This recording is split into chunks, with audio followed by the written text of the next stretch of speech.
No todo monte toca el cielo, pero algunos, como el monte Hor, se abren como puertas hacia lo que el ojo humano no ve. Allí no se escuchan discursos, se perciben vibraciones. No hay tronos ni templos, solo almas dispuestas a recordar lo que siempre supieron. Yahshua no fue a enseñar, fue a unir las sabidurías del mundo en un solo corazón, en una sola verdad.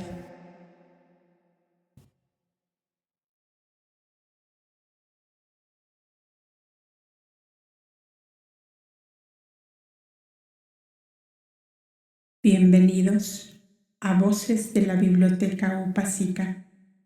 Soy Silvia Martínez y aquí las palabras despiertan memorias antiguas. Exploramos sabiduría ancestral, luz interior y mensajes para el alma. Suscríbete y acompáñame en este viaje sagrado. Comenzamos.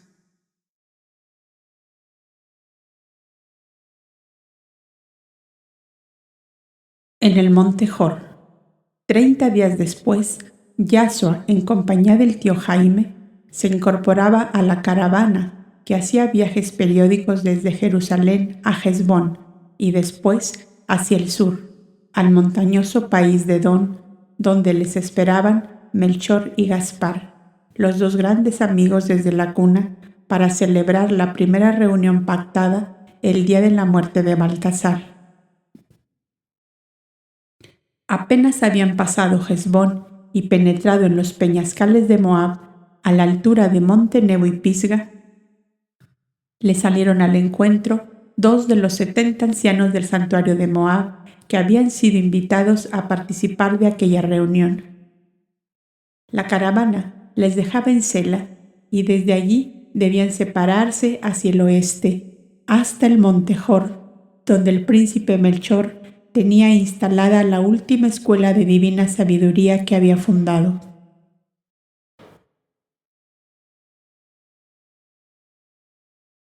En Sela aguardaba un guía, el cual reconoció enseguida a Yahshua, pues era uno de los criados que habían acompañado a Melchor en aquel encuentro junto a las pirámides en Egipto.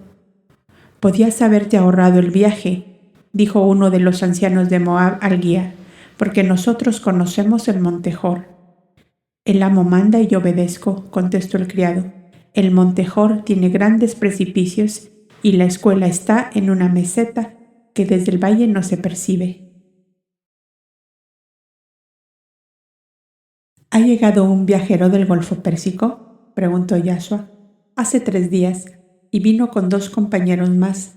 Ayer a la mañana llegó el maestro Filón de Alejandría y les conduje a todos al monte Hor.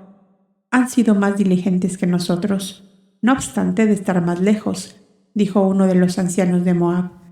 «Al cruzar los montes de Nedged, el guía los extravió, que de no ser por eso, habrían llegado antes», volvió a decir el criado. Pero el más anciano parece que vio una luz misteriosa que le hizo encontrar de nuevo el camino. «Otra vez la estrella», dijo el tío Jaime. «¿Qué estrella?», preguntó curioso el guía. «Ese mismo anciano», le contestó Yahshua, «con otros 2 más, fueron también guiados por una misteriosa luz, como tú dices, hasta encontrar el lugar que buscaban». «Pues sí», continuó el guía, «la región de Nedged está atravesada desde el Golfo Pérsico al Mar Rojo por una cadena de montañas con buenos oasis que dan vida al desierto de Arabia, casi tan difícil de atravesar como el Sahara. El último huracán de arena había borrado todo vestigio de camino y el guía se vio desorientado. Dicen que el anciano viajero hizo oración al Señor y una luz que él solo veía les guió hacia la verdadera senda». Sela era una pintoresca población de labriegos y pastores, pues su espléndida situación en un valle regado por un brazo del caudaloso río Druma y teniendo al occidente las fértiles laderas del Monte Hor, se prestaba admirablemente para toda clase de cultivos y para la ganadería.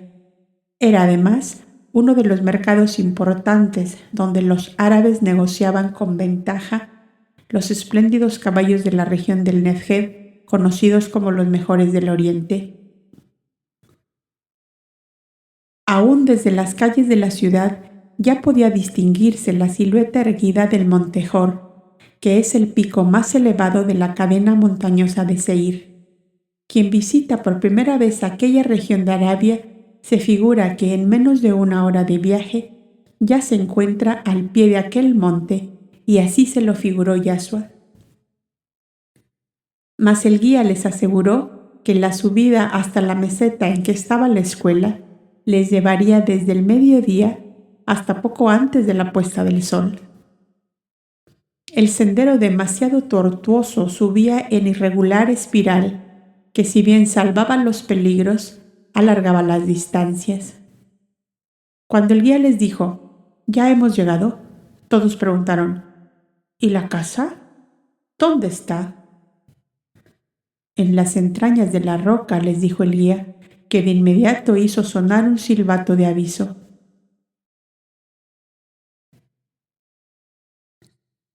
El blanco turbante de Melchor apareció de inmediato en un hueco de las rocas, y luego el manto blanco que cubría toda su persona se diseñó como una escultura de mármol en el fondo verde oscuro y gris de la montaña.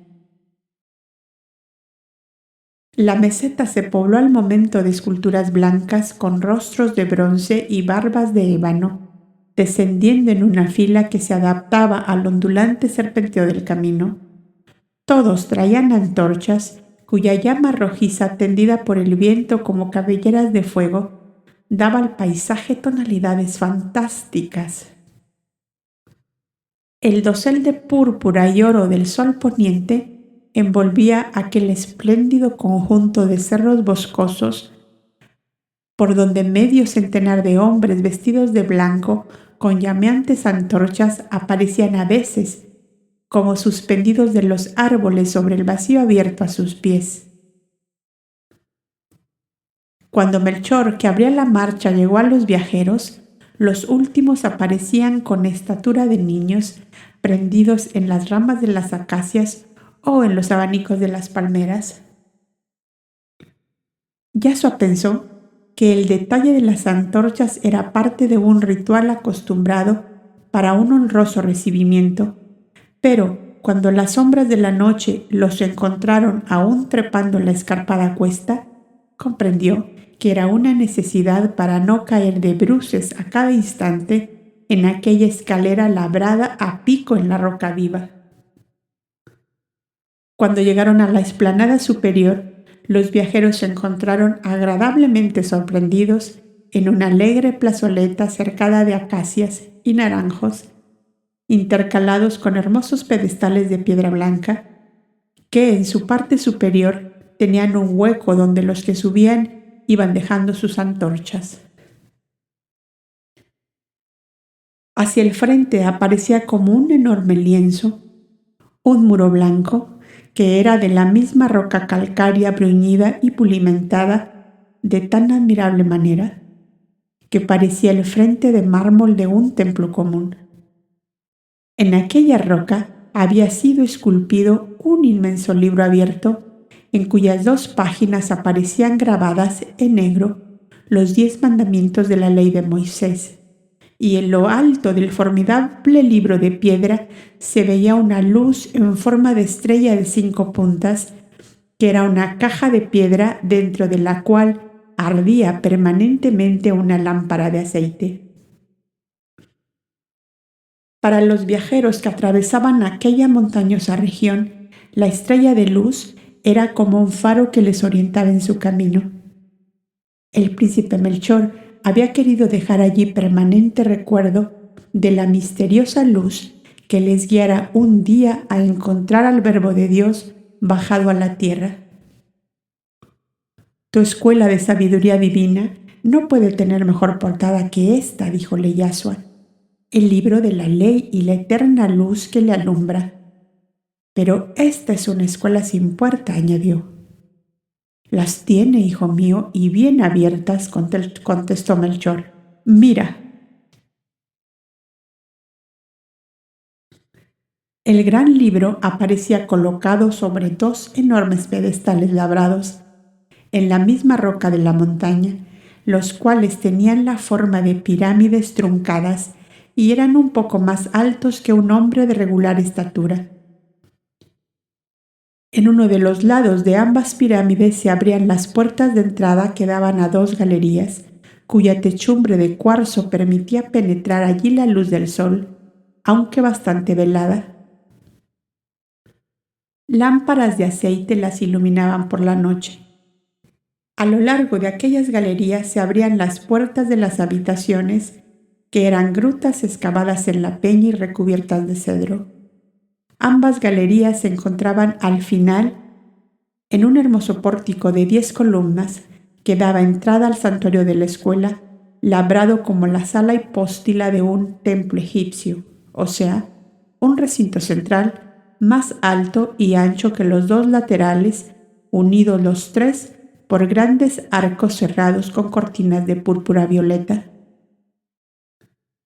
El gran recinto central del aula era para enseñanza de la sabiduría divina y de las ciencias humanas. Las laterales eran destinadas la una para las concentraciones espirituales de los maestros y discípulos adelantados, el otro para los ejercicios de desarrollo de los principiantes hasta el grado tercero. Todos aparecían rodeados de estrados de madera, cubiertos de tapices de fibra vegetal y almohadones de paja de trigo, con fundas de tela de lino. Los pupitres, atriles y mesas, todo denotaba allí que se había tenido muy en cuenta la comodidad y suprimido todo detalle de lujo innecesario. Tal era la mansión de roca donde entraba Yashua, el más joven de los maestros en aquella época, a tener una conferencia de divina sabiduría con sus dos antiguos amigos, Gaspar y Melchor, en ausencia material de Baltasar, que seguramente les acompañaría desde el plano espiritual en que se encontraba. Gaspar había traído consigo dos maestros de los más experimentados en ciencias divinas y humanas. El uno, Godavari, era hindú y estaba elegido por todas las escuelas del Indo para sucesor de Gaspar en la regencia de las mismas. El otro era originario de Pasagarda en Persia y era el sucesor de Baltasar, su confidente y discípulo íntimo, en el cual habían puesto su confianza las escuelas que reconocieron como fundador y maestro al sabio astrólogo recientemente desaparecido. Su nombre era Abbas. La finalidad de esta reunión era uniformar la enseñanza que debía darse a las multitudes reunidas en las filas de lo que llamaban en Siria y Palestina Santa Alianza. En el Indo, collar de hierro. En Egipto, huerto de las palmeras. Corona de oro en el país de los tuaregs. Espiral de incienso en la Arabia del príncipe Melchor y antorcha encendida en la Persia de Baltasar. Yashua hubiese querido que en todas partes tuviese el mismo nombre, Santa Alianza. Pero los ancianos, conocedores de los aires que se respiran en los distintos países habitados por ellos, temieron que aquella institución, con fines de enseñanza y ayuda mutua, fuera interpretada como una vasta organización internacional para levantar a las masas en contra de sus gobernantes, que legales o ilegítimos dejaban mucho que desear, y más todavía que temer en el presente y en el futuro, para los pueblos que gobernaban arbitrariamente. Con nombres diferentes, la finalidad era una misma: elevar el nivel moral de las muchedumbres y suavizarles lo más posible las duras condiciones de vida que con muy pocas diferencias tenían los pueblos de sus respectivos países. Las escuelas de divina sabiduría, que hasta entonces habían sido círculos herméticos, a los cuales solo tenían acceso los que aspiraban a ser maestros, debían abrir sus puertas a todos los seres que sintieran el deseo de unirse para hacerse más suave la vida y a la vez para elevarse de su bajo nivel espiritual, social y material.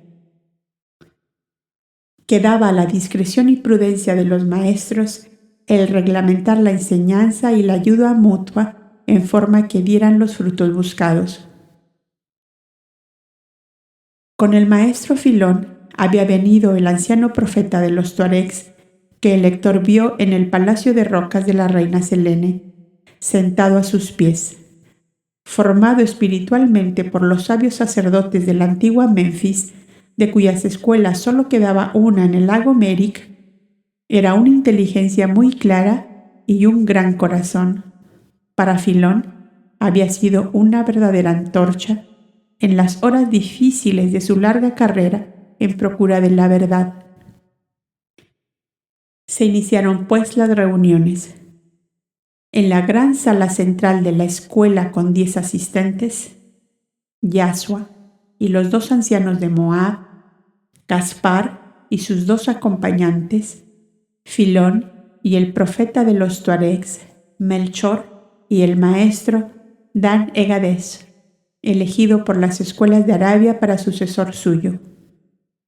El tío Jaime y 2 estudiantes de la misma escuela fueron designados notarios, los cuales no tenían voz ni voto y su papel se reducía a dejar anotadas las resoluciones que se tomaran.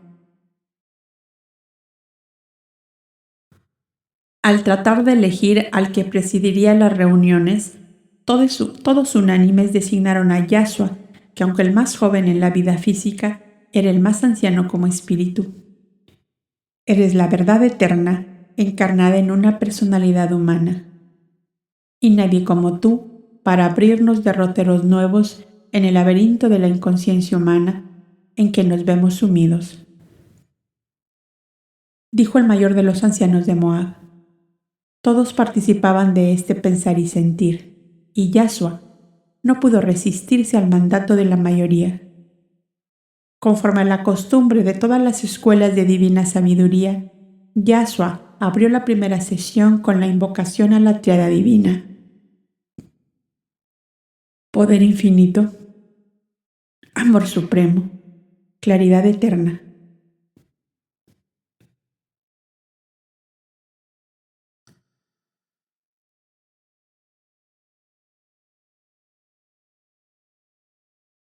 Padre nuestro, que alientas en todo cuanto existe en el universo, por tu poder infinito, por tu amor supremo y por tu claridad eterna.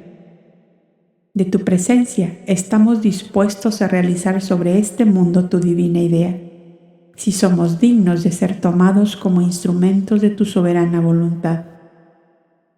Háblanos, Padre nuestro, que tus hijos escuchan.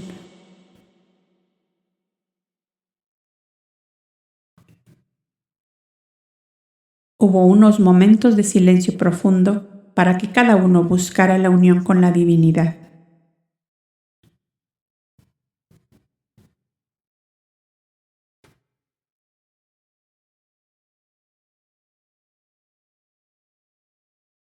Acto seguido, Yasua tomó la palabra para hacer con la brevedad que pudo una exposición del estado espiritual y moral de la humanidad entonces, descubriendo una por una todas sus llagas, sus enfermedades casi incurables a fuerza de ser crónicas, sus desequilibrios de todo género, en una palabra, su completa desorientación a contar desde el tiempo prehistórico en el cual la antigua civilización cómoda había acercado a la divina idea la humanidad de 3 continentes.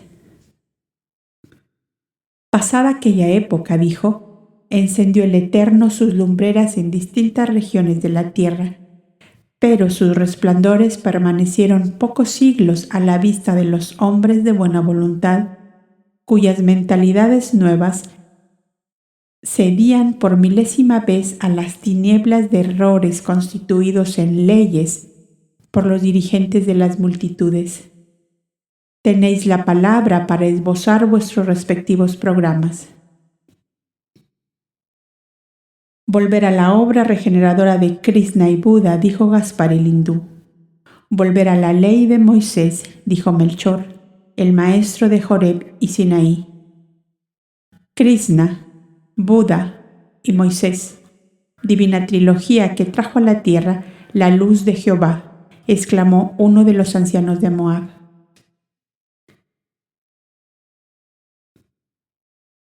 Todos los tres, dijo Filón, deben estar encerrados en el cofre de oro y de cristal del actual mensajero de la eterna idea, Yahshua de Nazaret, que él esboce una síntesis de lo que será la doctrina que sembrará en esta hora de su mesianismo, y nosotros pondremos todo nuestro esfuerzo para ser eficientes y colaboradores suyos. Yo pienso, dijo Yahshua, que un verdadero maestro de divina sabiduría no puede nunca destruir lo que otros auténticos maestros han enseñado, porque tal cosa sería como si la eterna idea se hiciera guerra a sí misma. Pienso, por el contrario, que los auténticos enviados divinos, como instructores de la humanidad, deben estar de acuerdo en su enseñanza, aun cuando bien se comprende que pueda tener algunas variantes sin mayor importancia, y las cuales se justifican con el mayor o menor grado de comprensión de las porciones de humanidad a quienes se dirigen. Y si bien lo observamos bajo un severo análisis, los Kovdas de la prehistoria, que civilizaron 3 continentes, no dieron una enseñanza diferente de la de Krishna, Buda y Moisés. Aquel periodo luminoso y fecundo en grandes obras de bien y de justicia no tuvo otros horizontes que el amor fraterno, al cual dieron formas definitivas y tangibles en aquella vasta asociación de países que denominaron Gran Alianza. Krishna y Buda fueron enviados al Asia Oriental. Moisés y Abel recibieron mandato para el Asia Occidental. En cuanto a mí, el postrero de todos ellos, tened por seguro que no haré más que reavivar los tintes, los tonos, los claroscuros del gran lienzo de la evolución humana que todos los verdaderos maestros de divina sabiduría copiamos de la eterna idea madre.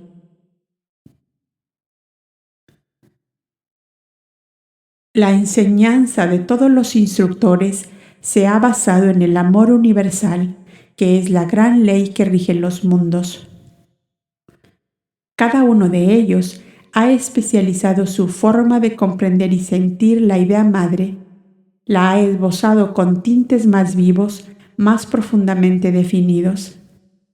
La enseñanza de Krishna fue como un reflejo diáfano de los antiguos Kovdas, de los cuales estaba aún cercano.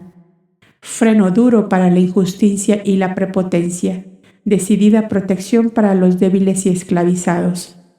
30 centurias han pasado, y el lejano Oriente en general no recuerda ya de Krishna, sino que fue un valeroso príncipe que abatió a los usurpadores. Tan solo en unos pocos santuarios o escuelas se lee su Bhagavad Gita, en el que se ha resumido parte de su enseñanza más adelantada. 15 centurias han corrido desde que Moisés grabó la ley divina en tablas de piedra para el pueblo y sus 5 libros para las mentes más cultivadas. 6 centurias hace que Buda se despojó de todo para enseñar con su propia inmolación el desprendimiento de todos los goces materiales y groseros cuando se busca llegar a una gran altura espiritual.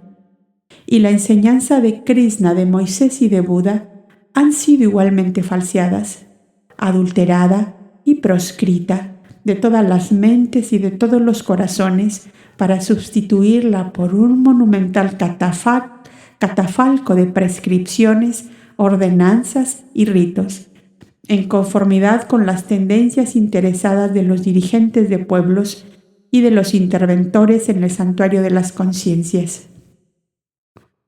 Mi enseñanza de hoy sufrirá la misma suerte, y sería necia ilusión pretender lo contrario. Más dada la evolución de la humanidad actual, será mayor el número de lámparas encendidas en las tinieblas que vendrán después de mí. Lámparas que resistirán ardiendo hasta morir en los patíbulos, en las hogueras, en los circos, donde los arrojarán como a los vencidos en las guerras de conquista, y el fraude, el engaño, la errónea interpretación de la idea divina volverán a subir a flote enturbiando todas las aguas hasta que los huracanes del final del ciclo hayan barrido de la superficie de la tierra a todos los falseadores de la verdad eterna. ¿Cuál será, pues, vuestra cooperación en mi doctrina?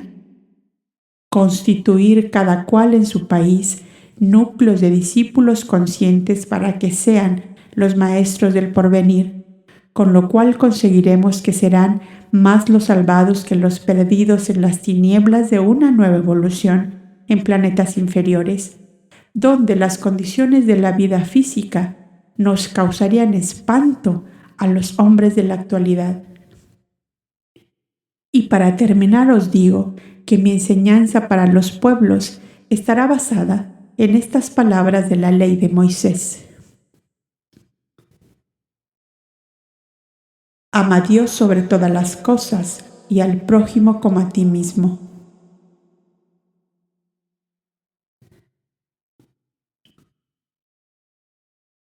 Muy bien, Yahshua, digno de ti, exclamó en alta voz el maestro Filón de Alejandría, mientras todos los demás habían expresado su conformidad solo con movimientos de cabeza, con miradas encendidas de entusiasmo, con sonrisas que eran como una floración del alma.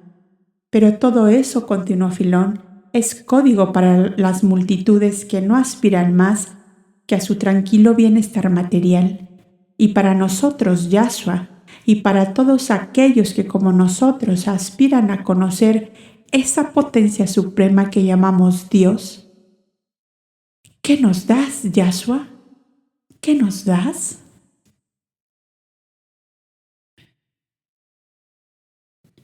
El enigma, el misterio, el incognoscible nos rodea por todas partes y nuestra alma anhela saber algo de ese Dios al que quiere amar. Todos nosotros presentimos, adivinamos casi, la tumultuosa actividad, los torbellinos de vida, de fuerzas, de poderes sobrehumanos que gravitan lejos, cerca y hasta dentro de nosotros mismos. La ley de la evolución nos dice mucho. La ley de la preexistencia nos habla también alto. No obstante, las sombras son aún muy densas y tú, encarnación del pensamiento divino, eres el llamado a disolverlas en el mar diáfano de la verdad sin velos.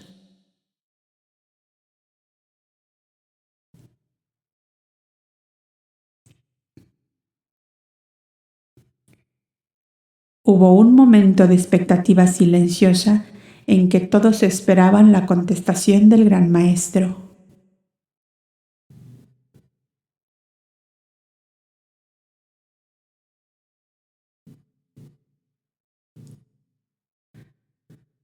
Filón, amigo mío, dijo con admirable serenidad Yahshua, estás en lo justo. Y yo también lo estoy en lo que te digo, que en mundos como la Tierra, cuando la ciencia corre más aprisa que la moral, trae el desbordamiento de fuerzas tremendas que nada ni nadie puede contener. Por tener más ciencia que moral, fueron tragadas por el abismo la civilización lemúrica y atlántica. Juno y Numu alumbraron a Lemuria con la lámpara suave del amor fraternal, antes que con la antorcha ardiente de la ciencia. Pero Lemuria rompió los velos del eterno enigma antes del tiempo, y lo incognoscible la sepultó en su inmenso silencio.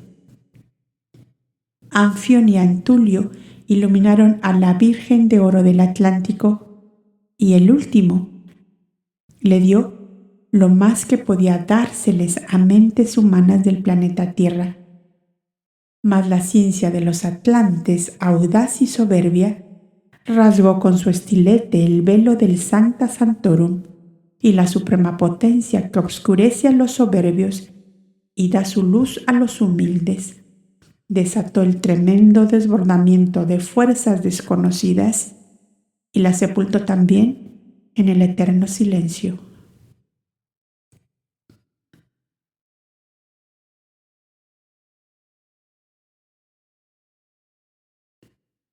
La sabiduría más antigua que conocemos los hombres de esta hora es la que nos dejaron en libretos de piedra los flámenes lémures, los profetas blancos de Atlántida y los dáctilos del Ática. De ese rico venero extrajeron los cobdas de la prehistoria la capacidad de impulsar hacia la verdad, el bien y la justicia a la humanidad de 3 continentes.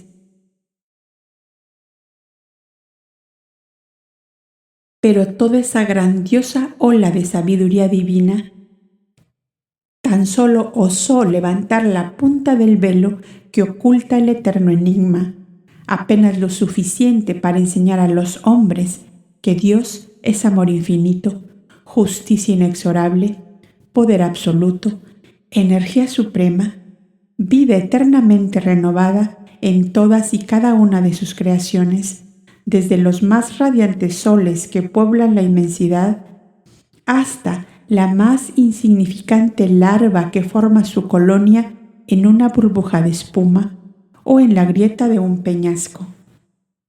El simbolismo incomprendido de la célebre pareja del paraíso, perdido por haber comido del árbol de la ciencia que igualaba en sabiduría al hombre con su creador, nos dice de la manera más sencilla y al alcance de todas las mentes que este planeta, con todo cuanto encierra, no es sino un organismo en formación y que es pueril vanidad y hasta estupenda locura pretender subirle de un salto a la altura mental al que llegaron en centuplicados millones de siglos los mundos radiantes habitados por inteligencias tan poderosas y puras que cooperan con la suprema potencia en la creación de nebulosas y en la dirección de sistemas planetarios que aún no vislumbraron los hombres de esta tierra.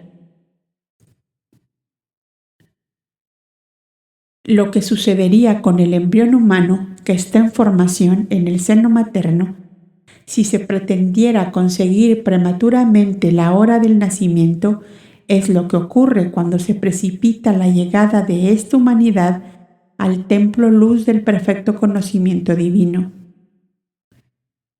En nuestros santuarios esenios, perdidos entre las grutas de las montañas, corre silenciosamente la antigua sabiduría condensada en los papiros de los dáctilos de Antulio, que es el que más ha dicho entre los maestros de la más remota antigüedad.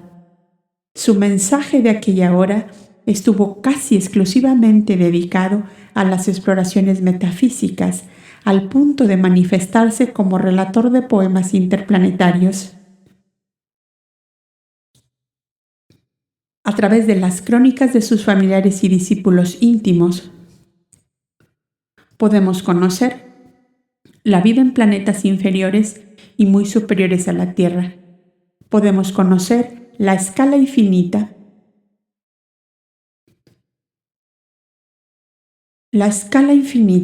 en la jerarquía ascendente de las inteligencias nacidas como chispas de la eterna llama viva que las irradia por sí misma, como el sol su polvo de oro sobre nuestro pequeñito mundo.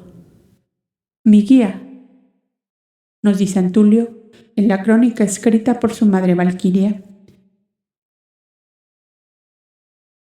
levantó una punta del gran velo de los 7 colores, detrás del cual la eterna potencia perfectamente feliz en sí misma, emite de su seno oleadas interminables de chispas inteligentes y vivas que con vertiginosa velocidad van difundiéndose en el éter, cual átomos de oro, hasta que los grandes guías de la evolución de los mundos les van ubicando en los millares de millones de globos grandes y pequeños, por donde comienzan su progreso las nuevas oleadas de vida que emergen del divino seno materno, eternamente fecundo.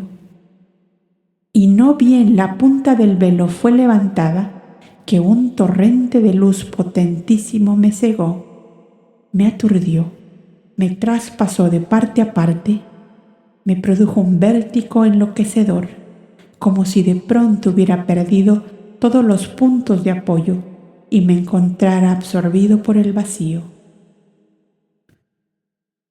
No quieras ver más, dijo mi guía, porque con lo poco que has visto, has comprendido bien lo pequeña que es la criatura de evoluciones no perfectas, para ver cara a cara descubierta la esencia divina, que solo resisten las inteligencias más superiores y puras de las legiones de antorchas eternas y de fuegos magnos, que ya no descenderán jamás a existencias físicas, en mundos donde las inteligencias se revisten temporalmente de carne.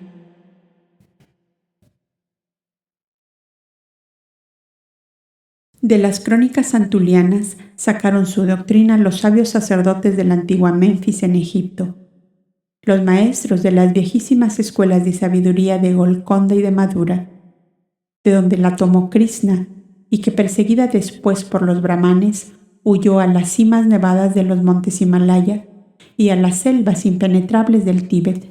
De allí la copiaron los maestros de la antigua Persia y de la Samarcanda azul, que se confunde casi con la leyenda entre sus rocas color turquesa y sus arroyuelos de zafiro.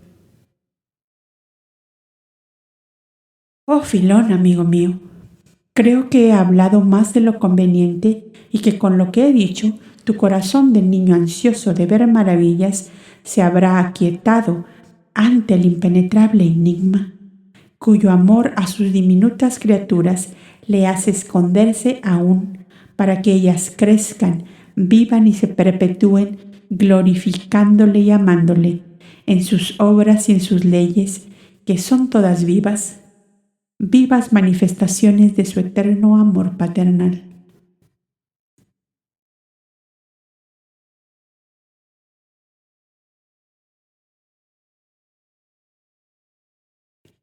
Filón corrió hacia el joven maestro y se abrazó de él con tanta efusión y ternura que a más de uno de los presentes se les llenaron los ojos de llanto.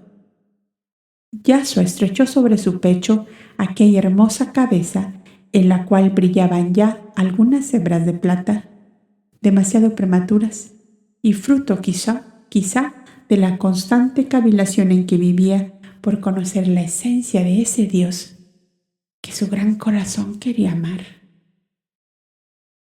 Has quitado mi corazón para siempre, dijo Filón cuando la emoción le permitió hablar. Los otros maestros comprendieron a través del discurso de Yasua mucho más de lo que habían comprendido hasta entonces, estudiando tan solo los escasos fragmentos que en los viejos archivos de sus escuelas se habían podido conservar. ¿Estáis todos de acuerdo en que en la hora actual nuestra enseñanza a los pueblos sea basada en estas palabras de la ley traída por Moisés?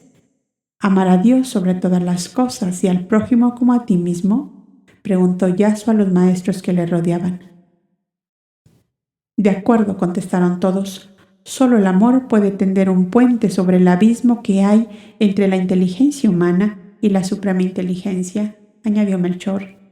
El camino del amor es el más breve y el mejor iluminado, dijo Gaspar.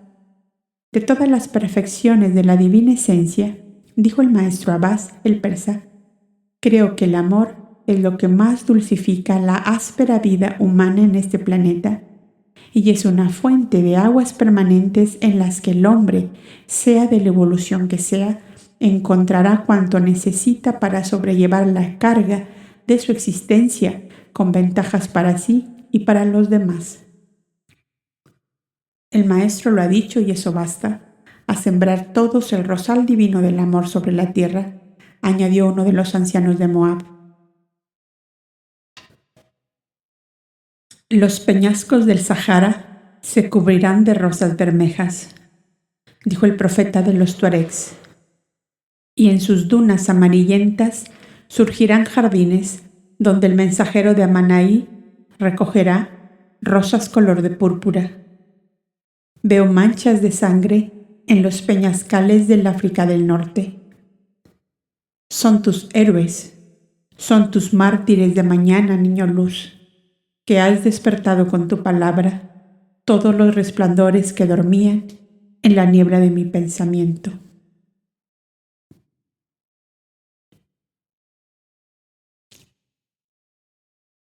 La primera reunión terminó con una ferviente acción de gracias a la suprema inteligencia que les había dejado entrever las diáfanas claridades de su esencia divina.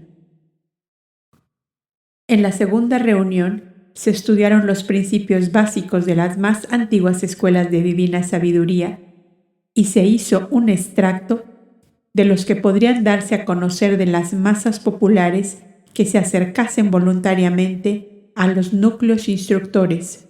Son los siguientes.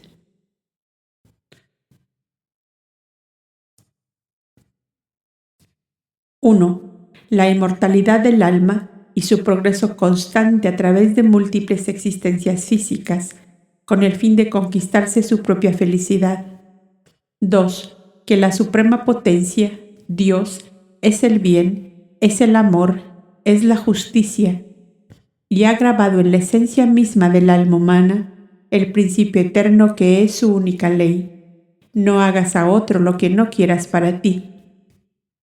Los dolores, los males, las llamadas desgracias ocurridas a los seres no son castigos de esa suprema potencia, son tan solo consecuencias de las transgresiones del hombre a la divina ley, sino en la vida presente, en una anterior.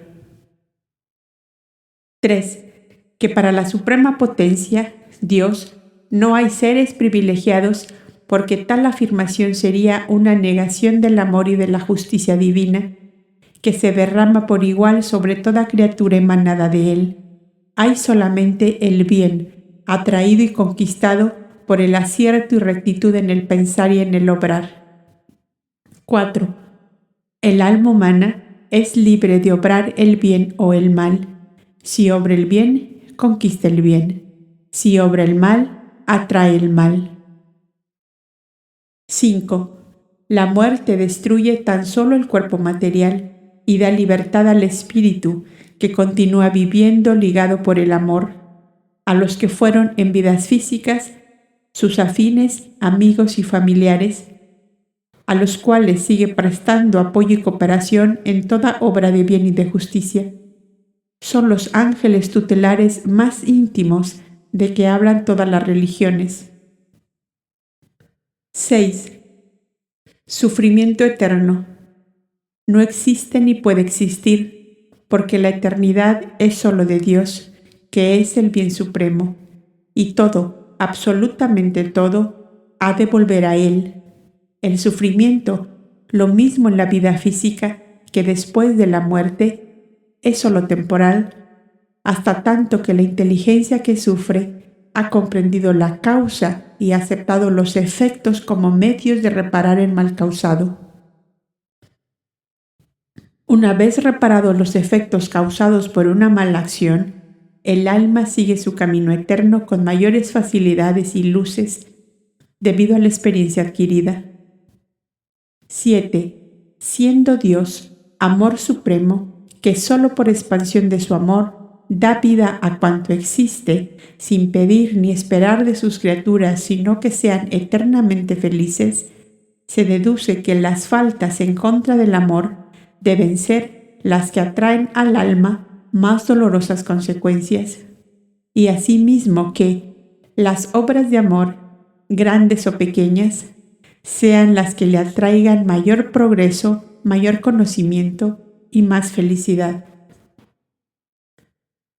Estos 7 principios son adaptables a todas las mentalidades y forman como un corolario a la ley de Moisés, basada toda en el eterno principio: no hagas a otro lo que no quieras para ti, dijo Yashua. Cuando el tío Jaime concluyó la lectura de las anotaciones hechas. O lo que es igual, ama a tu prójimo como a ti mismo, según lo grabó Moisés en sus tablas de piedra, añadió el príncipe Melchor. En los días siguientes se realizaron 3 reuniones más, en las cuales los 10 maestros trataron de encontrar y encontraron la perfecta armonía entre las enseñanzas esotéricas de las más antiguas escuelas de divina sabiduría, la de los flamenes lemures, de los profetas blancos atlantes, de los dáctilos del Ática y de los cobdas del Nilo, todas las cuales están estratificadas en los Upanishad y el Bhagavad Gita de Krishna. Moisés y Buda removieron luego la tierra de aquella maravillosa siembra para que la divina simiente germinara y fructificara de nuevo.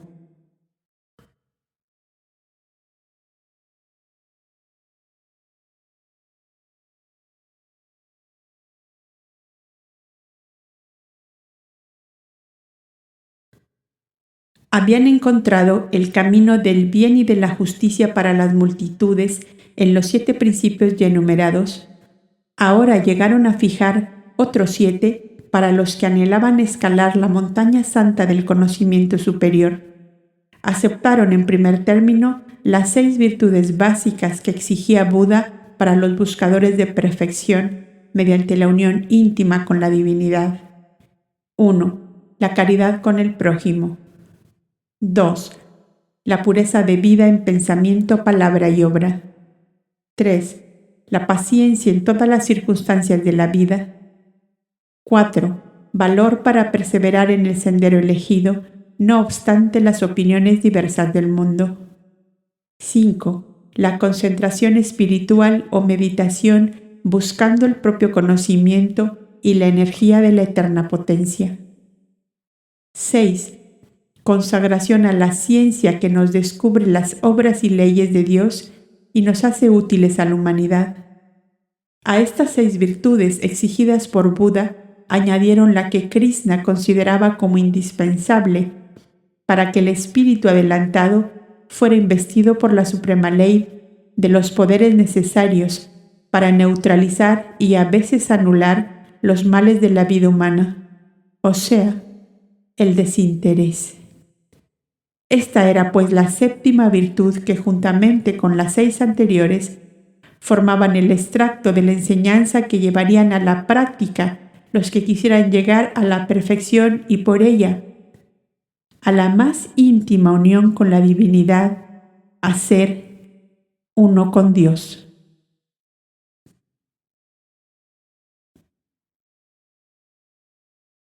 ¿Qué océano inmenso de amor debía, pues, ser el alma del hombre que quisiera llegar a esta altura? Hacer el bien, siempre el bien, con un afán incansable, sin esperar la compensación del éxito y sin temer al fracaso, exclamó Yashua como subyugado por la interna visión de una belleza suprema. Así es Dios, continuó, así es el Dios que se da siempre, eternamente, manteniéndose en imperturbable serenidad ante el continuado mal uso que hacen sus criaturas de los dones de su Creador. ¿Cuándo llegaremos a ese radiante estado de conciencia que nos mantenga perfectamente tranquilos ante la idea del éxito o del fracaso? Preguntó a la reunión el príncipe Melchor, cuya vehemencia de temperamento aún no estaba apagado por completo. No obstante las experiencias que había pasado y los estudios superiores a que llevaba consagrados 25 años de su vida,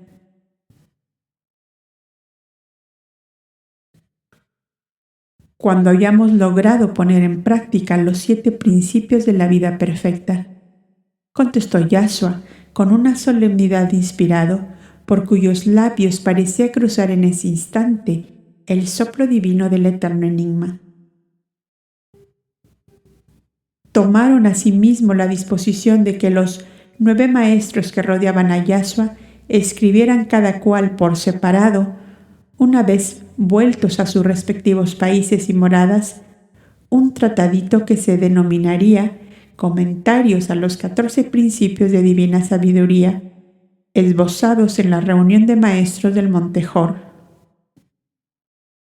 Una vez escritos, debían ser remitidos a Yashua para que les pusiera el sello de oro de su aprobación y que quedaran, en definitiva, como base perfectamente unida y sólida de una enseñanza capaz de levantar el nivel moral de la humanidad en los 2 milenios que faltaban para finalizar un nuevo ciclo de evolución humana terrestre. Terminado así el trabajo de los 10 maestros, en el cual pusieron ellos todo su esfuerzo y buena voluntad, probados con los sacrificios hechos para llegar al Monte Hor desde lejanas regiones, con la carga de ancianidades venerables, pues que solo Filón de Alejandría no había aún llegado a los 60 años, el eterno amor que jamás se deja sobrepasar en generosidad, les dio sin pedirla una hermosa compensación.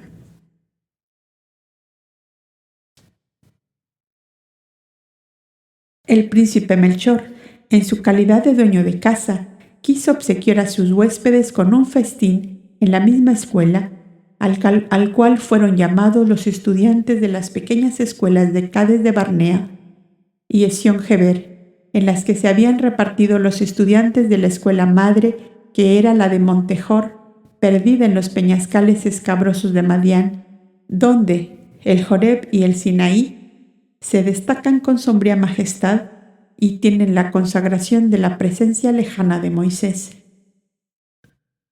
Eran 50 solitarios del Monte Hor, más 21 de cada una de las 2 pequeñas escuelas ya mencionadas, sumaban 92. Los maestros hacían llegar los comensales a 102 y el tío Jaime 103. La avidez con que todos buscaban a Yashua, el Verbo de Dios encarnado en la tierra, se lo puede suponer el lector. Y el gran maestro, joven como los más jóvenes estudiantes de las montañas de Arabia, pues había recién entrado a los 25 años, supo ponerse a tono con ellos, que se acercaron temerosos de un deslumbramiento de poder y sabiduría divina, y se encontraron con unos ojos rientes, llenos de suave ternura y una alegría casi infantil. Mientras sentado sobre las piedras cubiertas de musgo, se divertía dando manojillos de hierba tierna a los cabritos de pintados colores que brincaban en torno suyo, con su nerviosa inquietud habitual. «Venid, venid», les dijo, tendiendo hacia ellos sus brazos abiertos. «Venid a compartir conmigo los mimos de los venerables», que yo solo entre ellos comenzaba a echarme a perder, adquiriendo hábitos de hijito único, dispuesto siempre a recibir y nunca dar. Algunos de aquellos jóvenes solitarios, al abrazarle, dejaron en Yashua una impresión de amargura tan honda que el joven maestro sintió sus ojos húmedos de lágrimas y fijó su mirada de modo especial en ellos para reconocerlos luego y tener una parte en momento oportuno. Los venerables, como él decía, grabaron bien en su retina la visión de aquel cuadro que trascendía a cielos anticipados.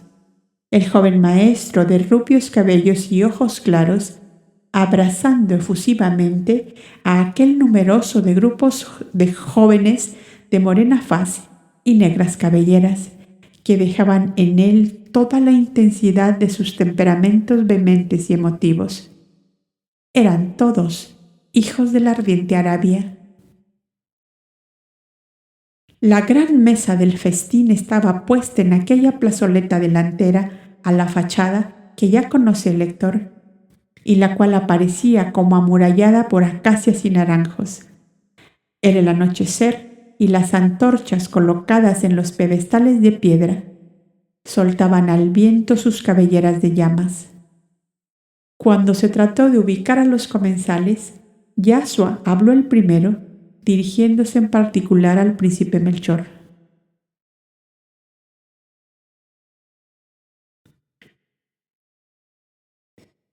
¿Me permites elegir mi puesto?, le preguntó con el tono habitual de un niño que suplica. Desde luego, hijo mío, tú mandas aquí. Gracias, príncipe. Quiero sentarme en medio de aquellos dos hermanos porque necesito conquistarme su confianza, dijo, señalando, sin que ellos lo advirtieran,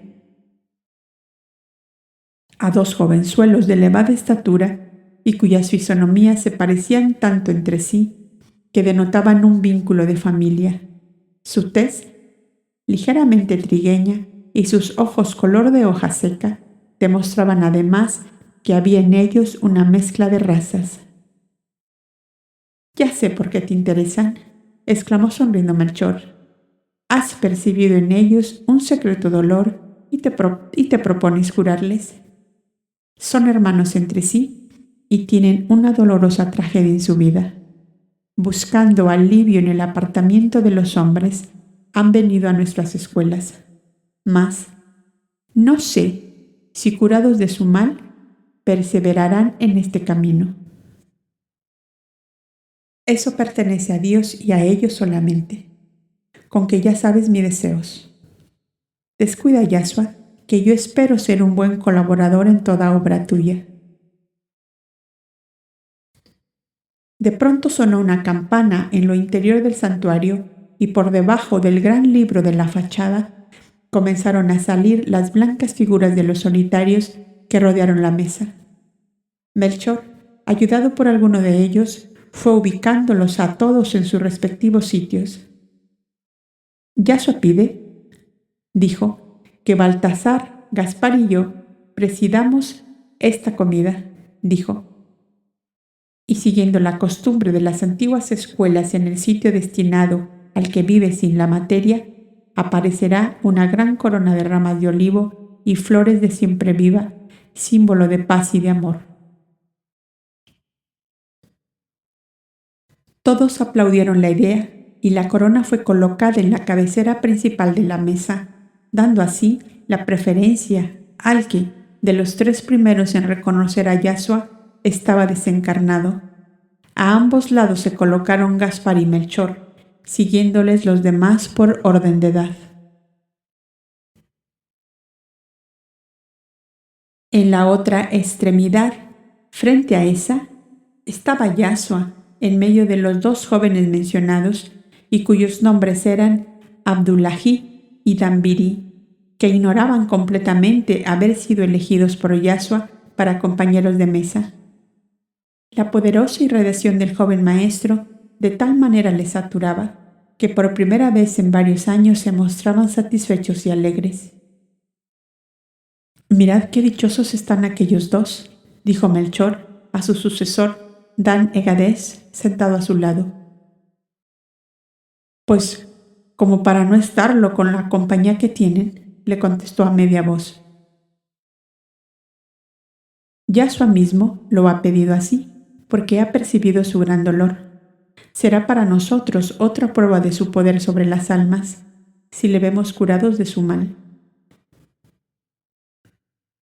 Según la costumbre establecida allí, ninguno servía a la mesa, sino que los manjares se colocaban en grandes fuentes de plata o de cobre y canastillas de mimbre, de las cuales cada uno tomaba lo que era de su gusto para su plato particular.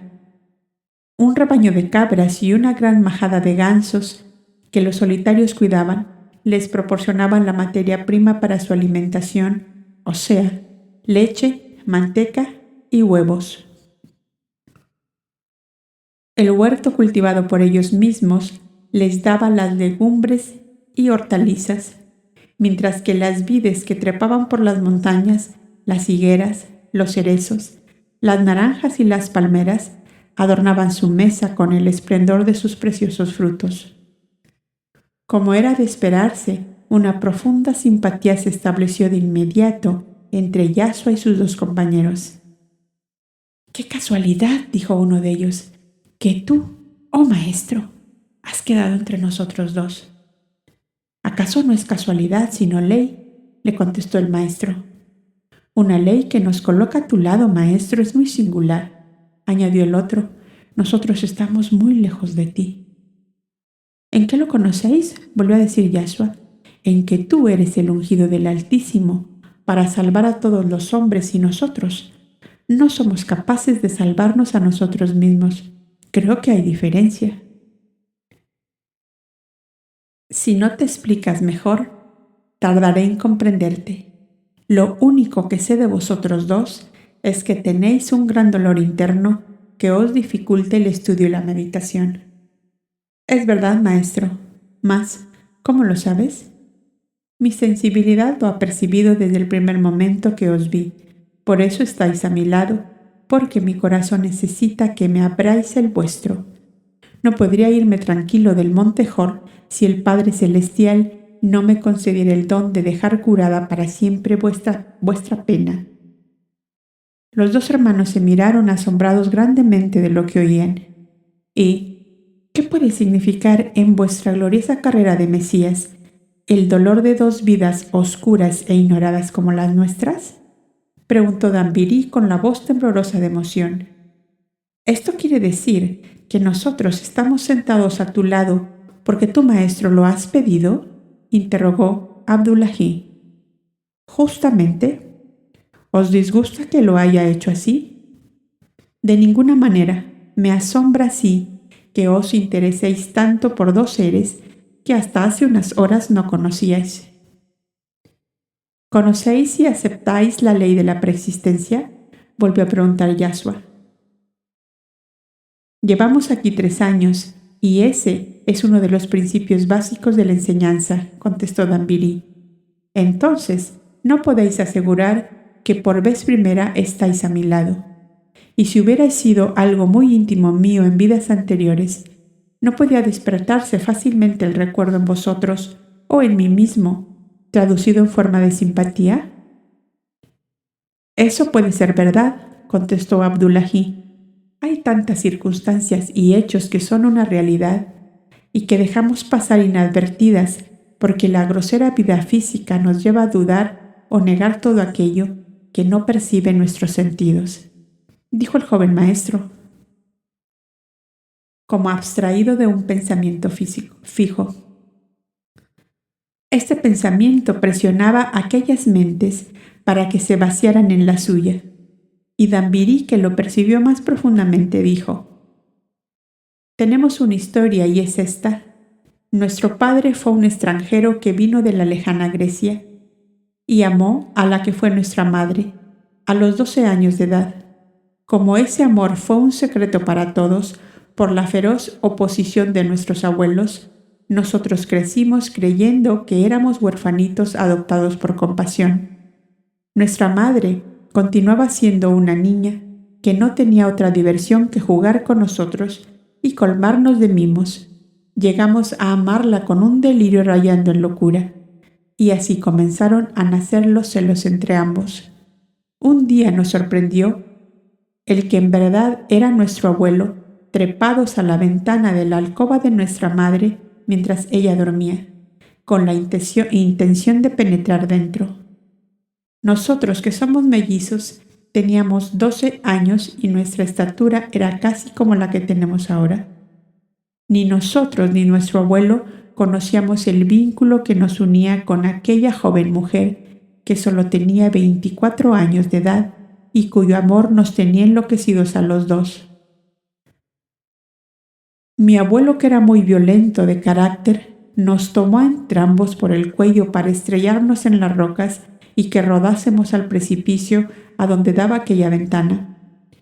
Nuestra madre se despertó y saltó como una fiera que defiende a sus cachorros. En la lucha que se trabó en defensa nuestra, ella gritó enfurecida: «Los defenderé aún a costa de mi vida porque son mis hijos». Su padre, lívido de furor, la agarró, la estranguló y la arrojó al precipicio. A nosotros nos amarró con la misma cadena y nos vendió como esclavos en el mercado de Alejandría. Ya está contado todo. Nos habíamos enamorado ambos de nuestra propia madre. La vimos morir sacrificada a su amor materno y nosotros reducidos a la triste condición de esclavos. ¿Y cómo estáis aquí?, preguntó Yasua. Porque el príncipe Melchor pagó nuestro rescate y nos trajo a su escuela de Sion-Geber, por si nos adaptábamos a esta forma de vida. ¿De modo que no estáis aquí en definitiva?, preguntó nuevamente Yasua. No, contestaron los dos a la vez. Este retiro y esta vida, desnuda de emociones, nos mantiene sumergidos en terribles recuerdos de nuestro pasado. Están terminándose los 3 años de prueba que exigen, pasados los cuales podemos resolver libremente cuál será nuestro camino a seguir, observó Abdullahi.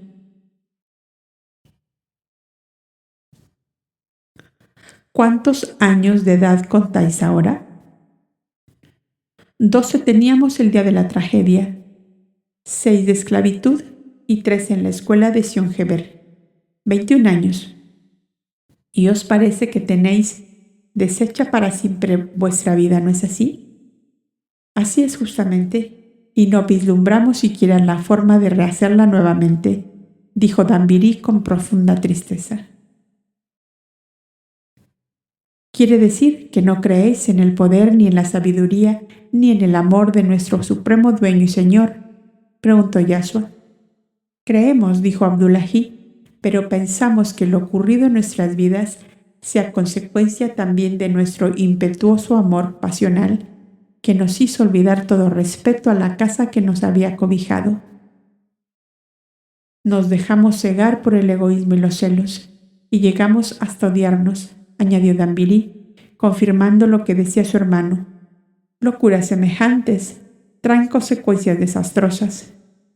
Hemos pagado muy caro el error de nuestros padres y nuestros propios errores, añadió Abdullahi. Sois justos en reconocerlo, les dijo Yasua, y el eterno amor que os sacó de su propio seno jamás os abandona a vuestras débiles fuerzas, sino que con tierna solicitud os pone de nuevo en el camino de vuestra felicidad futura. En nombre, pues, de ese eterno amor, os doy la palabra de que antes de regresar yo a mi país, vislumbraréis por lo menos vuestras vidas reconstruidas. Que el Supremo Señor, dijeron ambos, recoja tu santa palabra y tenga misericordia de nosotros.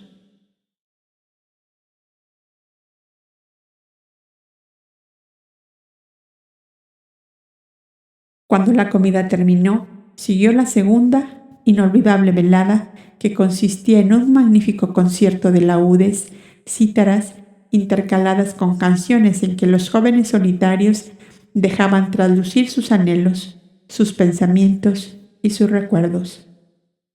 Yasua, profundamente psicólogo, se entregó de lleno a una silenciosa observación. De aquellos 42 jóvenes, ninguno pasaba los 26 años. Algunos habían terminado la primera prueba de 3 años y comenzado la segunda que duraba 4 años.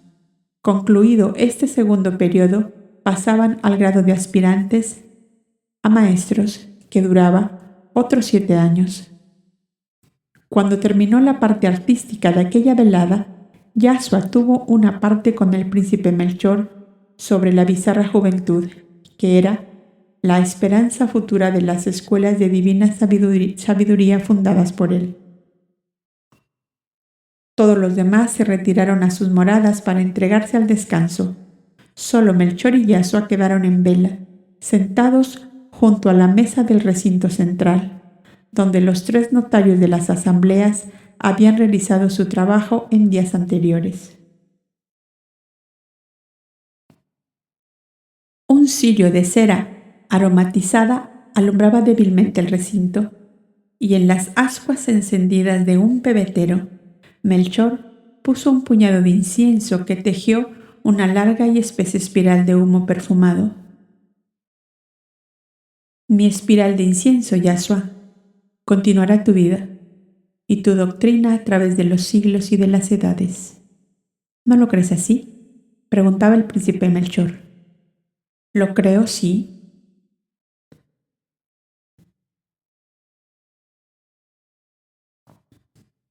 Sí lo creo. Pero me parece que tu espiral de incienso, que es la Santa Alianza de Arabia, necesita expansionarse hacia el exterior, le contestó Yashua. ¿Qué quieres decir con eso? Te ruego explicarte con mayor claridad. Ya sabes que entre tú y yo no debe haber nada oculto ni abrigar la menor desconfianza. Quiero decir, continuó Yashua, que de todos estos jóvenes que preparas para maestros de divina sabiduría, por lo menos 2/3 partes no pueden perseverar en esta vida. Ya lo sé, hijo mío. Sé que la mayor parte de ellos saldrán de aquí antes de terminar los 4 años de prueba superior, pero saldrán con una visión bastante clara de las verdades y leyes eternas que aquí aprendieron, y en el campo de acción a donde ellos lleven sus actividades, llevarán también el perfume de la espiral de incienso y lo difundirán en los pueblos de que forman parte.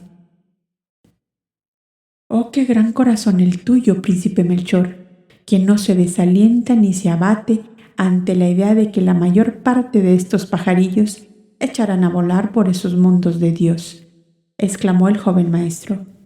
Mi corazón es de carne, Yashua, y de seguro lo sentiré mucho porque les amo a todos como si fueran mis hijos. Pero como quiero arrancar de mí todo egoísmo, no solamente les facilitaré su partida, sino que nuestro espiral de incienso les dará medios de abrirse camino en la vida y les seguirá en sus andanzas por los senderos largos, penosos y a veces extraviados por donde se lanza el corazón humano en busca de felicidad. Sus laúdes y sus salterios, continuó Yashua, igualmente que sus hermosas canciones, llenas de sentimiento y de melancolía, acusan una honda nostalgia de amor, de emociones de vida afectiva en el seno de la familia. Son muy pocos los seres que pueden trascender todo eso, que es la ley de la vida en este planeta, y los maestros de divina sabiduría debemos saber discernir con claridad cuando un alma puede bastarse a sí misma y vivir sola con Dios, y cuando necesita de los amores humanos y de la vida emotiva de la familia. Todos ellos, dijo Melchor, están catalogados en esa legión dolorosa que llamamos náufragos de la vida, porque bien sabes, no obstante de ser tan joven, que por lo general los seres buscamos los caminos de Dios cuando nos ha herido profundamente el contacto con los humanos.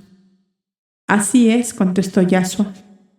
Los triunfadores felices de la vida material no se toman el trabajo ni siquiera de pensar que tienen en sí un principio inteligente e inmortal que, pasada la vida en que han gozado de sus triunfos, les obligará a continuar viviendo indefinidamente y de seguro en condiciones diametralmente opuestas a las que tuvieron en la vida presente. Nada tiene pues de extraño que los estudiantes de tus escuelas hayan llegado traídos por el dolor y el desengaño. Muchos de ellos, continuó Melchor, son prisioneros de guerra, fugitivos de sus nuevos amos. Antes de verse vendidos como esclavos y tratados como bestias de carga, se refugiaban en las grutas de nuestros penitentes, de donde les hemos traído en vista de sus capacidades y aptitudes propicias para ser cultivadas hasta un grado más de lo común. ¿Has pensado hacia dónde debe encaminárseles llegado el momento de abrirles las puertas del sagrado recinto que les cobijó? Volvió a preguntar Yashua. Sí, debe ser a mi juicio hacia el país en que tú desenvuelves tus actividades como instructor de la humanidad. Tu país, Yashua, debe ser para ellos la tierra de promisión. Se sentirán tal vez avergonzados y doloridos de declarar abiertamente que no se sienten llamados a este género de vida y creerán incurrir en la nota de desagradecidos abandonando a quien con tanto amor les acoge con el dolor. ¿No lo crees tú así, príncipe Melchor? Coincidimos en todo absolutamente, contestó éste, y deseaba proponer a los maestros aquí reunidos que hiciéramos una especie de examen de los alumnos a fin de animarlos a definirse y declararlo abiertamente. Es necesario convencerles de que nuestra protección no ha sido para ellos más que una época de aprendizaje, de cultivo intelectual y moral, y que nuestro espiral de incienso necesita de la actividad de sus propios hijos para extender por los pueblos sus principios y sus leyes basados desde luego en la eterna ley. Muy bien pensado, exclamó Yashua. Entre los 10 maestros que estamos reunidos aquí, creo que sabremos encaminar a ese grupo de almas hacia los sitios que el eterno amor les tenga reservados. Estaría por pedirte, príncipe Melchor, me permitieras encargarme de los jóvenes de la tragedia aquella.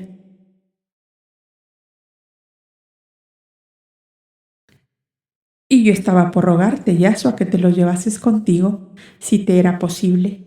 Entre tú y ellos hay un lazo de muchos siglos. En verdad, lo he presentido así. ¿Puedo saber de qué se trata?, preguntó Yashua.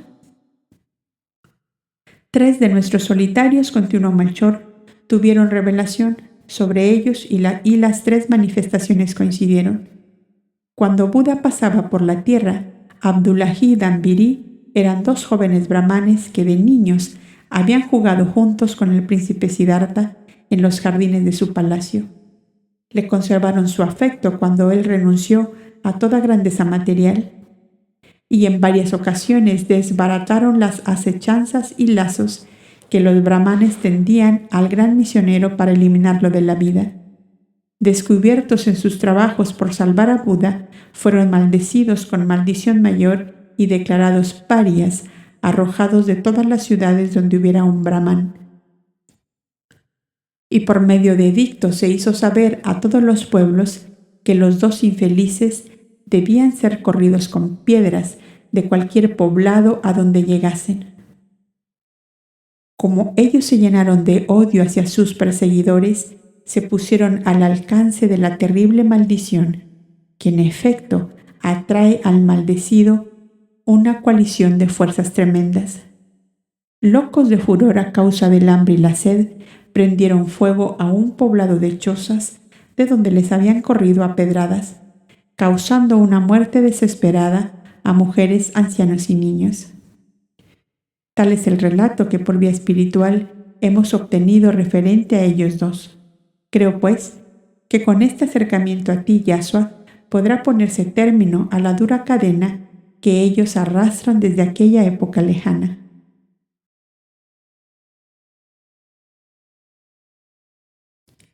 Está bien, dijo Yashua. Si ellos están de acuerdo, los llevaré conmigo a Jerusalén, y ya tengo pensado el lugar que allí ocuparán. El Sheikh Hilderín, tu amigo, ha comprado una casa en Jerusalén y otra en el puerto de Jope, que serán agencias para colocar con ventaja los productos de su tierra natal y a la vez para ayudar a sus compatriotas a atraerles hacia la Palestina, donde él cree que dentro de poco se realizarán grandes acontecimientos. He comprendido que en todo esto se ha puesto de acuerdo con otro amigo tuyo, el comerciante Simónides.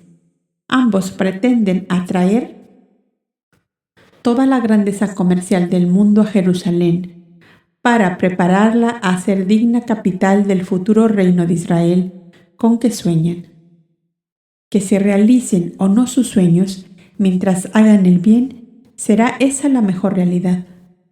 Nada mejor que estos 2 jóvenes árabes de tus escuelas para el Sheikh Hilderín, que necesitan 2 hombres de bien, con instrucción y buena capacidad para colocarlos al frente de sus agencias en Jerusalén la una y en el puerto de Jope la otra.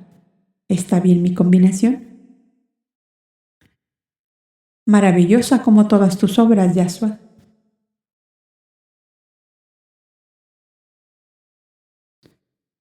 Y para los demás, que deban dejar el retiro de las escuelas, añadió el joven maestro, buscaremos sitio apropiado entre los buenos amigos de Judea, ya que tienes el pensamiento de que deban residir en Palestina.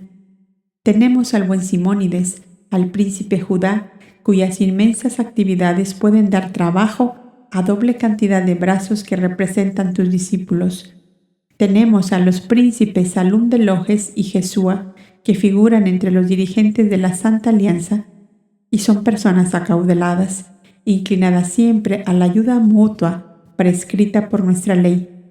Tenemos los 4 doctores de Israel que tú conoces y cuya buena posición social les permite servir de protección y amparo a jóvenes que se inician en la vida.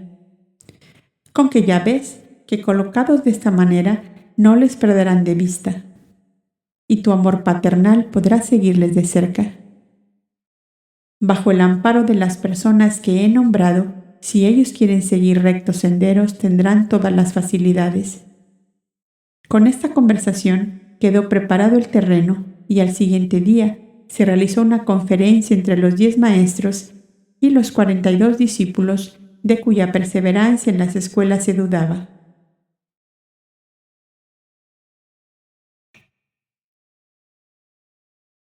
Encarado el asunto en la forma que Yaso y Melchor habían combinado, los jóvenes alumnos se franquearon con entera confianza y resultaron 29 los que deseaban salir al exterior si se les proporcionaba oportunidad de una vida honorable y justa. Y solo 13 continuarían en el retiro de las escuelas de divina sabiduría, en las cuales estaban terminando la segunda prueba. De esto resultaría que cuando Yasua regresara, en vez de volver solo con el tío Jaime, volvería acompañado de 29 jóvenes árabes de una cultura esmerada y con capacidad para desenvolverse noblemente en la vida. Acto seguido se despachó un correo que, tomando el camino más directo pasando por Topel al sur del Mar Muerto, llevase una epístola de Yasua y de Melchor para Simónides, Judá e Hilderín, que aún esperaban a Yaso en la ciudad de David.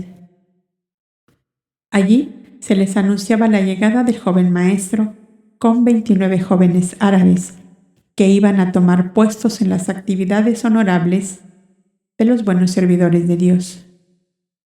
Terminado y bien resuelto este problema de ubicación de aquellos seres entre el concierto de las vidas humanas consagradas al trabajo, los maestros esperaron el mensaje divino que les diera nuevos alientos para continuar la siembra de verdad y de amor sobre la tierra. 2 días después, a la segunda hora de la noche, los 10 maestros se hallaban reunidos en el recinto lateral de la derecha, dedicado a los trabajos espirituales realizados por los maestros y discípulos adelantados. De estos, solo había 9 en aquella escuela, y fueron llamados a participar de aquella reunión espiritual. Pasados los primeros momentos de la evocación, entraron en la hipnosis 2 de los discípulos de la escuela, Aldebarán y Nerevín, que 2 años después serían consagrados maestros.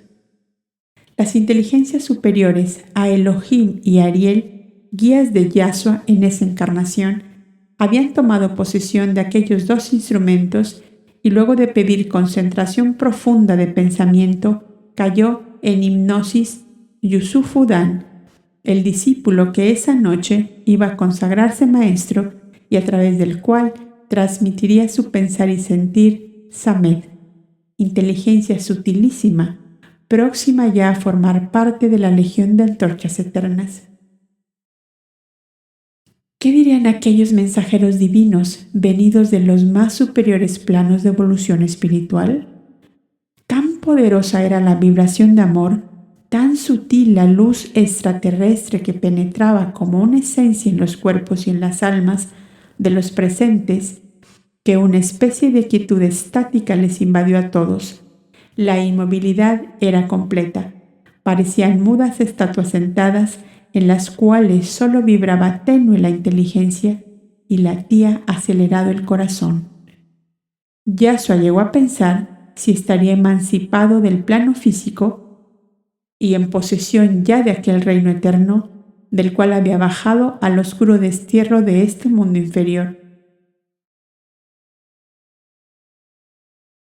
Los 10 maestros pensaban igualmente si aquello era la anulación de todas las sensaciones de la materia y la deseada libertad del espíritu que parecía tener alas que lo impulsaban a lo eterno e incognoscible. Es la grandeza de Dios que está ante nosotros, pensaron todos a una, y sus párpados se cerraron y sus cabezas se recostaron hacia atrás en el respaldo de los sillones de junco. Los 3 sensitivos en hipnosis unieron sus manos y se formó una fuerte cadena fluídica, de la cual fue emergiendo lentamente algo así como una nebulosa de todos los colores del iris, la cual hizo desaparecer a la vista los muros del recinto, la techumbre, la montaña y cuanto la rodeaba. Solo quedaban como suspendidos en ella los 19 seres que formaban aquella reunión. Poco a poco fueron perdiendo la conciencia de su existencia material y unos antes y otros después se sumergieron todos en la más inefable felicidad que pudieran haber soñado. Emancipados sus espíritus, aquellos 3 poderosos guías les presentaron el desfile grandioso, infinito, inconmensurable de la grandeza del absoluto, del supremo, Dios. Mas no sabían definir si eran ellos los que corrían arrastrados por vertiginosa carrera o era aquella como cascada interminable de globos de luz de los más variados colores que corría ante ellos.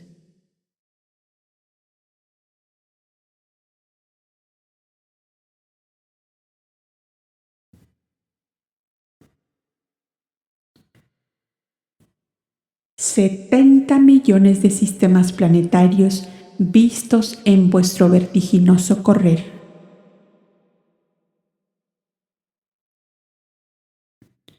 Dijo Samed, el que dirigía aquella estupenda manifestación.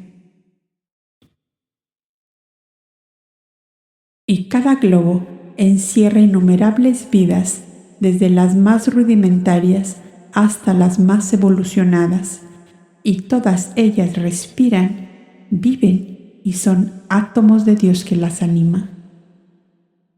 No comprenderéis al eterno enigma mientras le busquéis fuera de vosotros mismos. Cuando obráis el bien sin violencia, cuando amáis desinteresadamente, cuando lloráis con el que llora y reís con el que ríe, cuando levantáis al caído y derramáis como rocío vuestra piedad sobre el dolor de vuestros semejantes, sois pequeñas imágenes de Dios, que es el eterno amor por encima de todas las cosas. Dios no tiene forma definida, porque solo la materia la tiene. Infinitamente múltiple en sus manifestaciones que las inteligencias pueden apreciar en todos los mundos, la eterna esencia es luz en el éter, es frescura en el agua, es fecundidad en la tierra, es calor en el fuego, es blancura en la nieve, es perfume en la flor, es dulzura en el fruto, es arpegio en el canto de los pájaros, es ternura, abnegación y heroísmo en las almas amantes, es el bien, la sabiduría y la justicia perfectas en las inteligencias llegadas a la absoluta purificación. En el conjunto de ellas reside el poder creador, la fuerza vital, la voluntad directriz de cuanto vive y alienta en el universo. En vuestra unificación con ellas reside toda la fuerza, toda la luz, toda la belleza que puede tener en sí un espíritu encarnado en planos físicos. Yahshua, tú eres el hilo de oro, conductor de todas las perfecciones de la divina esencia entre tus hermanos terrestres. El que a ti se une, a Dios se une. El que a ti te ama, entra en el concierto maravilloso de los amantes de Dios. El que comparte contigo tu obra de redención humana es la luz de Dios flotando por los caminos de las almas. Benditos sean para siempre los seguidores del ungido del amor eterno sobre la tierra, porque al entrar en el reino de Dios que habéis conquistado, será el amor vuestra eterna recompensa.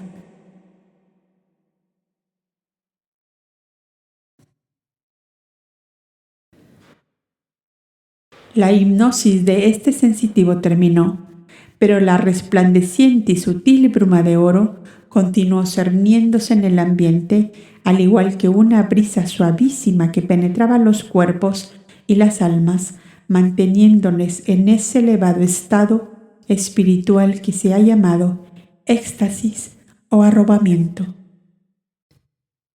Cada uno, en los profundos dominios de su conciencia, prometía al eterno amor todo cuanto es capaz el alma humana que ha absorbido en unos momentos de unión con Dios la energía, el poder y la fuerza que Él transmite al que se le entrega con toda su voluntad. Se habían encendido en esos momentos 19 lámparas vivas que al contacto del Cristo Salvador iluminarían a todas las almas merecedoras de la luz divina.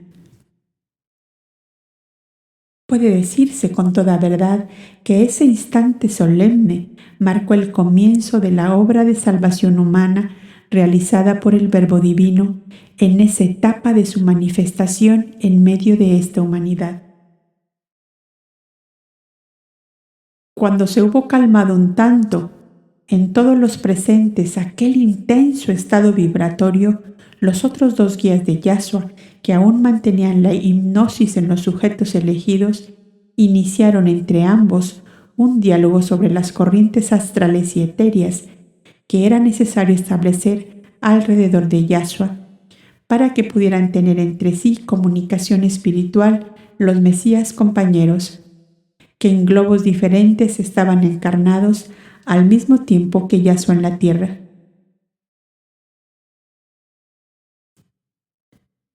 Ambos guías hicieron una suprema evocación a los 70 Mesías de la Alianza y, como si se hubiera abierto un horizonte inmenso de luz azulada suavísima, los encarnados de la cadena fluídica se creyeron flotando sobre un mar de olas que tenían inteligencia y vida. El vaivén de aquellas olas radiantes acercaba y alejaba con un maravilloso ritmo de armonías inefables infinidad de seres transparentes, lúcidos, diáfanos, como pudieran hacerlo en las cuerdas de liras, de arpas o laúdes. Eran las numerosas legiones que siguen en el espacio infinito a los 70 Mesías de la Alianza de Yahshua encarnado en la tierra, como muchos de ellos se encontraban encarnados en los globos que les estaban encomendados. Por fin, y como flotando sobre aquel inmenso mar de bellezas, fueron destacándose 67 focos luminosos de tan magnífica claridad que los seres encarnados que presenciaban un espectáculo semejante cayeron en el sueño hipnótico porque la materia física no resistía una corriente espiritual tan formidable. Solo Yahshua, sostenido por sus dos guías íntimos, se mantuvo despierto, si bien en un sutil estado de arrobamiento que le permitió comprender el pensamiento excelso de sus hermanos. Bebe hasta saciarte del agua viva de la inmortalidad y del amor en esta hora de tu destierro, oh ungido eterno, porque se acerca aceleradamente el día tremendo de la inmolación, en que pedirás y no recibirás, buscarás y no encontrarás. Llamarás y nadie responderá. Bebe, bebe. Alma luminosa desterrada en las tinieblas, flor de amores inmortales trasplantada al lodazal, lámpara viva ardiendo sin consumirse en los antros pavorosos de este mundo lleno de odios y de inequidades. Bebe. Bebe, bebe peregrino errante del amor y de la belleza, ahora que aún podemos ofrecerte nuestros cálices llenos de la ternura infinita, para que no mueras de sed cuando se descargue sobre ti todo el peso de las miserias y delitos de la humanidad.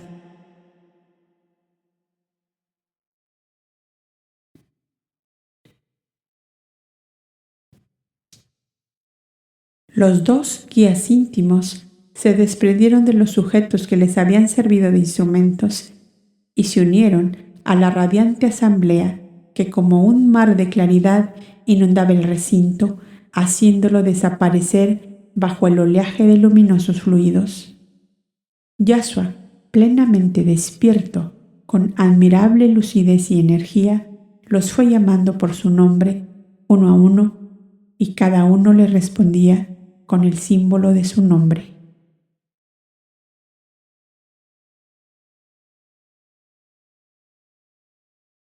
Sirio, resplandor de la sabiduría.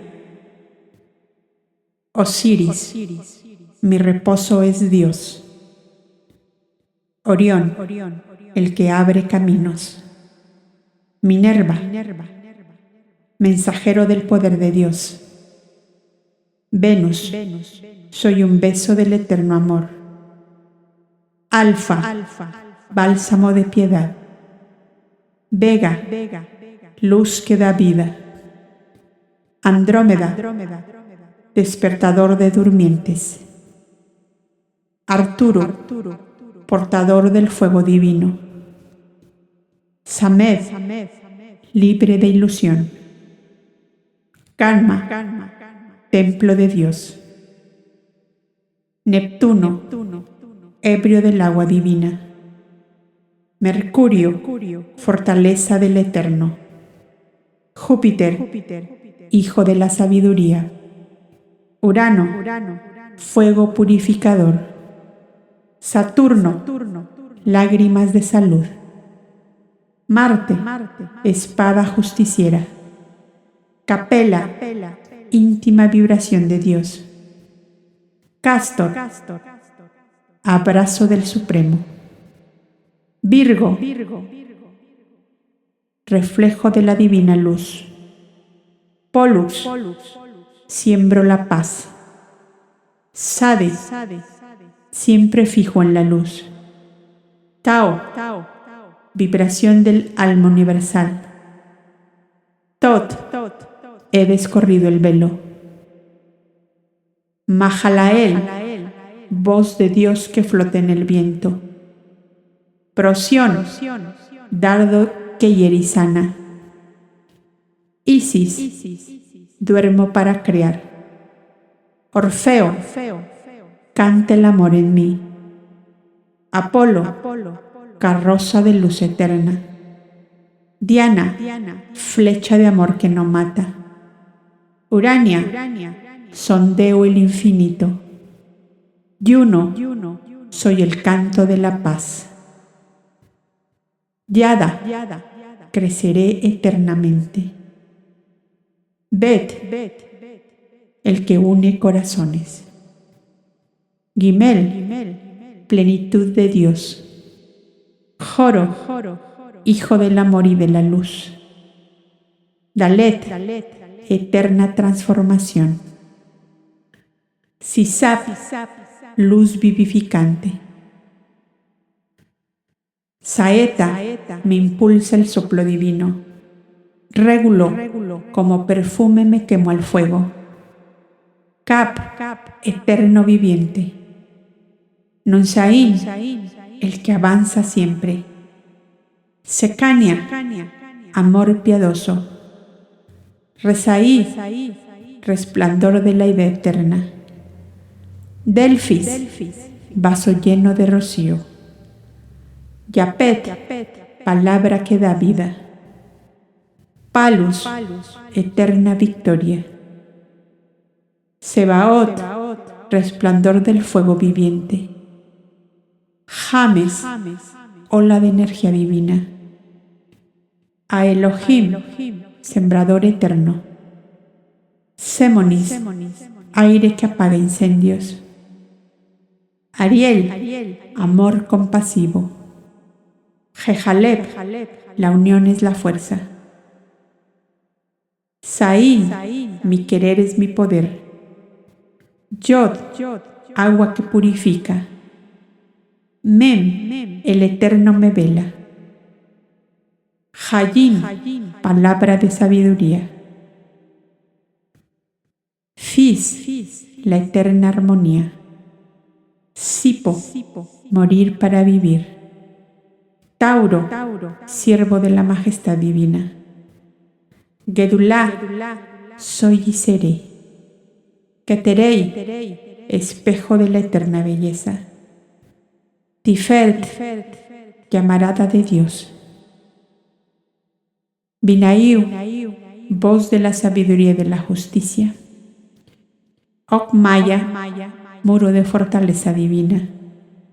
Geburaín, sacerdote del amor. Malcú Adonai, vengo del Dios vivo. Yedosei, camino al único fin. Auristón, luz de las almas. Los 69 a una sola voz diáfana, sonora, dulcísima dijeron: Yahshua. Y él, de pie con sus ojos iluminados por una viva luz, contestó, abriendo sus brazos como para estrecharlos a todos: busco el amor eterno. Es el símbolo espiritual de su nombre y del glorioso lema que predicó en todas sus vidas terrestres. Se desplomó sobre su sillón de juncos y rompió a llorar a grandes sollozos.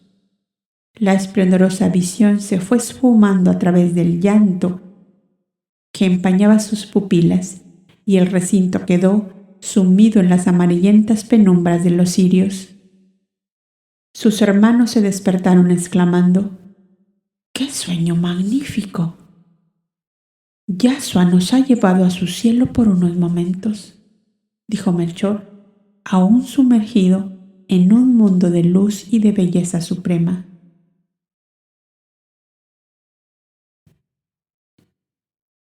¡Oh, el cielo de Yahshua! ¿Qué deberemos hacer por ti, Hijo de Dios, después de este desbordamiento de luz y de belleza? Preguntó el anciano Gaspar, secándose las lágrimas de inefable ternura que mojaban su blanca barba. Amar a Dios sobre todas las cosas y al prójimo como a nosotros mismos, contestó el maestro, absorto aún por el acercamiento a la divinidad que él sentía más intensamente que todos sus compañeros.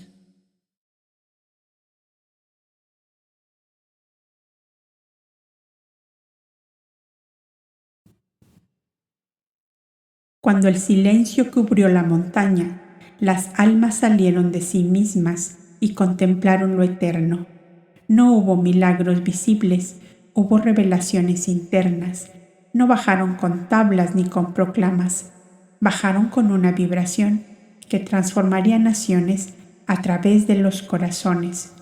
Porque cuando el Cristo habla, las palabras sobran y lo que queda es la luz que despierta al alma.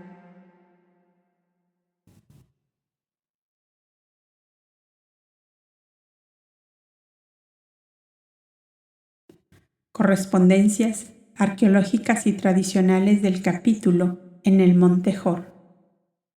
El Monte Hor, como símbolo, representa el punto más alto de la conciencia, un espacio espiritual donde el alma accede a revelaciones internas. Su altura no es geográfica, es vibracional. En él se celebran las bodas místicas entre el conocimiento antiguo y el Cristo viviente. El monte se convierte en el axis mundi, el eje de unión entre cielo y tierra, entre sabiduría y compasión. Los 14 principios son un espejo iniciático. El número 7 evoca la perfección del ciclo, la escala de la conciencia. El doble septenario habla de la ley del alma y de la ley del espíritu, uniendo evolución horizontal y vertical. No son mandamientos externos, sino frecuencias de activación internas. Los maestros del Indo, Persia, Moab, Egipto, Arabia y Palestina representan los linajes espirituales del mundo, no enfrentados, sino convergiendo en el Verbo, en Yahshua como irradiador de unidad. El Cristo no es una figura excluyente, sino el punto de encuentro entre todas las místicas.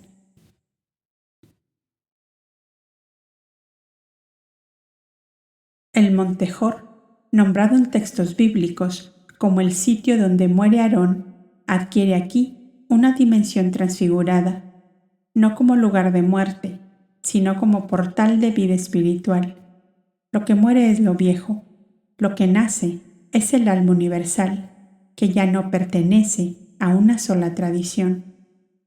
La escena recuerda los antiguos concilios esotéricos de sabiduría, como los de Heliópolis, Qumran o Shambhala, pero aquí no hay doctrinas que definir, solo verdades que resonar. La experiencia compartida de hipnosis consciente conecta con prácticas avanzadas de desdoblamiento del alma que se encuentran en tradiciones tántricas, herméticas y pitagóricas. El rol de los Aelohim, Ariel y Shamed inscribe este capítulo en la cartografía del mundo invisible. Son inteligencias lumínicas que actúan como puentes vibracionales entre el plano terrestre y los planos superiores. Su presencia confirma que el plan crístico es multidimensional.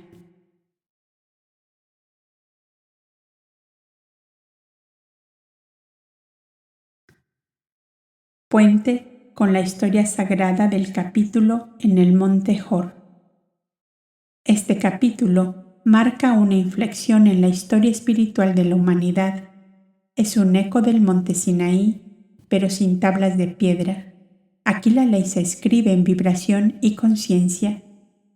Yahshua no baja del monte con reglas, sino con una presencia transformadora. El evento en el monte Hor se convierte en una profecía vibracional que aún espera ser comprendida por la humanidad. Anticipa el momento en que todas las tradiciones, ya sin nombres ni fronteras, recordarán que provienen de un mismo origen. El Cristo, en este capítulo, deja de ser un personaje. Se vuelve frecuencia universal. No redime a un pueblo, sino que resuena en cada alma que se eleva.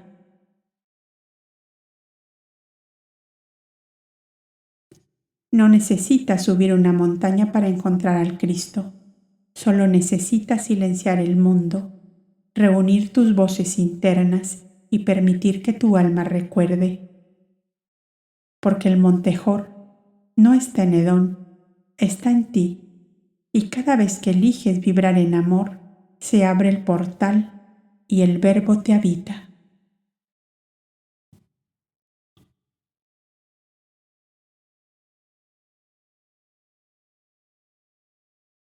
Nos escuchamos en el próximo capítulo, La tragedia de Abu Arish.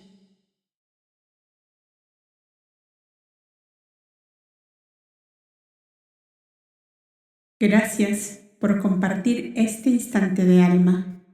Suscríbete, activa la campanita y acompáñanos en cada episodio o cada capítulo o cada libro narrado aquí. Y si deseas ir más profundo, únete como miembro de este canal. Hay contenido exclusivo para quienes sienten el llamado.